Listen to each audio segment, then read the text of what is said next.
Bem-vindos de volta, pessoal, e muito obrigado por estarem aqui.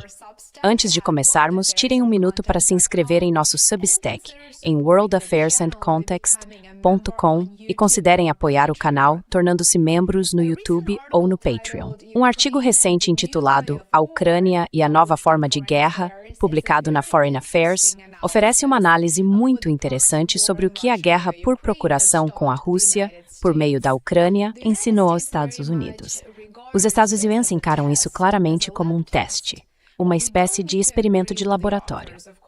Embora não precisemos concordar com os autores, acredito que o artigo oferece uma visão perspicaz sobre como Washington enxerga os benefícios que obtém com o conflito na Ucrânia.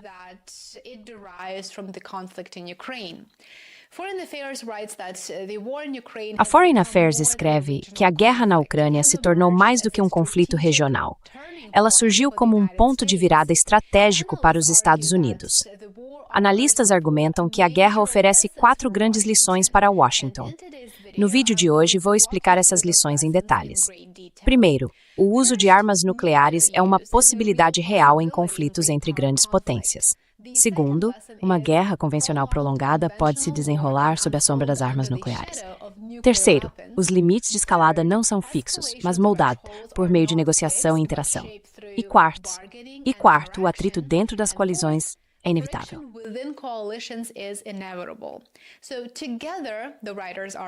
Assim, em conjunto, os autores argumentam que essas lições sugerem que os Estados Unidos devem se preparar de forma mais séria para uma guerra limitada contra adversários com armas nucleares, atualizando sua doutrina, suas capacidades e o planejamento de alianças para gerenciar a escalada, ao mesmo tempo em que mantém uma dissuasão crível. Com base nessa análise, uma das lições mais significativas diz respeito ao risco nuclear, e é sobre isso que eu gostaria de falar primeiro. Após a Guerra Fria, muitos formuladores de políticas presumiram que as armas nucleares haviam se tornado politicamente inutilizáveis.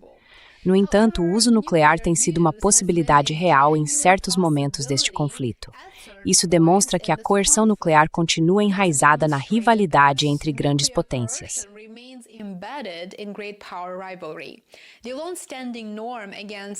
A norma de longa data contra o uso de armas nucleares pode ser duradoura, mas não é permanente, e a dissuasão não pode depender apenas de um tabu moral. Na verdade, que moralidade existe quando um ator estrangeiro usa intermediários para travar guerra contra seu adversário? Ao mesmo tempo, a guerra também revelou a força da contenção nuclear. Mesmo quando a Ucrânia atacou alvos na Crimeia e em outros locais muito sensíveis, a escalada nuclear não ocorreu. Por que isso não aconteceu? Bem, porque a Rússia tem agido com grande moderação. Isso sugere que as armas nucleares são limitadas não apenas por normas, mas também por cálculos estratégicos.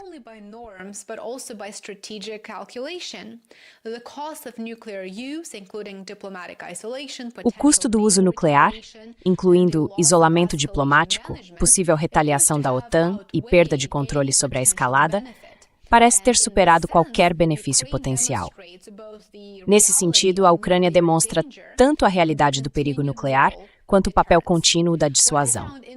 O que achei interessante é o argumento de que uma guerra convencional pode se prolongar sob condições nucleares.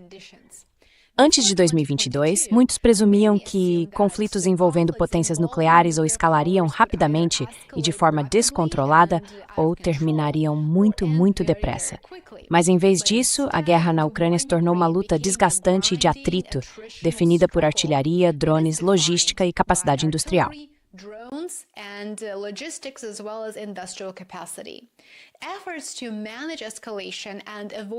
Os esforços para controlar a escalada e evitar ultrapassar limites nucleares também podem ter contribuído para a duração da guerra. Ao exercer moderação, os estados com armas nucleares podem aceitar o impasse e o desgaste, em vez de arriscar uma escalada catastrófica. A Affairs argumenta que esse risco tem implicações importantes para o planejamento dos Estados Unidos em regiões como o leste europeu ou Taiwan, onde a resiliência industrial e os estoques podem ser decisivos. Dito isso, as comparações entre a Ucrânia e potenciais conflitos entre Estados Unidos e China ou Estados Unidos e Rússia devem ser feitas com muita cautela. Na Ucrânia, os Estados Unidos são um apoiador e não um combatente direto. Uma guerra direta entre grandes potências provavelmente se desenrolaria de forma mais rápida e em múltiplos domínios, incluindo o ciberespaço e as operações marítimas.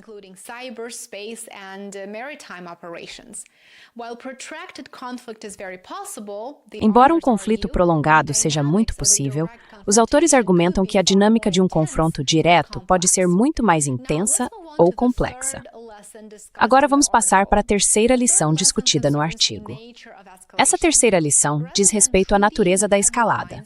Em vez de tratar as linhas vermelhas como limites fixos, a guerra sugere que os limiares de escalada são moldados por meio de interação e negociação. O apoio ocidental à Ucrânia se expandiu gradualmente, passando da artilharia para defesas aéreas avançadas e sistemas de longo alcance. Cada etapa testou os avisos russos e quais ameaças eram críveis e quais não eram. Esse processo indica que a escalada é frequente uma dinâmica de barganha e não uma estrutura rígida.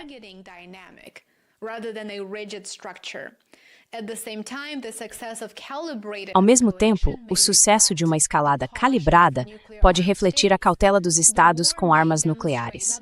A guerra pode demonstrar não apenas a fragilidade das normas nucleares, mas também seu poder de contenção. Agora vamos passar para a quarta e última lição discutida neste artigo. As preferências da Ucrânia, digamos, nem sempre estiveram alinhadas com as de Washington, especialmente em relação a ataques dentro do território russo.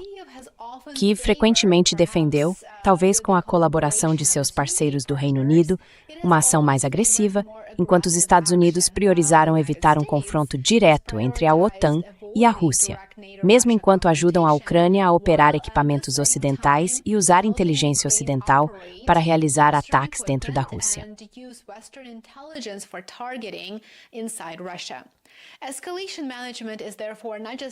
A gestão da escalada, portanto, não é apenas uma questão bilateral entre adversários, escrevem os autores. Trata-se também de uma negociação multilateral entre parceiros com diferentes percepções de ameaça e restrições políticas. Alcançar um alinhamento perfeito, portanto, pode ser irrealista, observam os autores na Foreign Affairs. A partir dessas observações que acabei de apresentar, feitas durante a guerra na Ucrânia por Washington, que o Ocidente considera uma espécie de teste de laboratório da guerra moderna, o artigo argumenta que os Estados Unidos devem fortalecer sua preparação para uma guerra limitada com potências nucleares.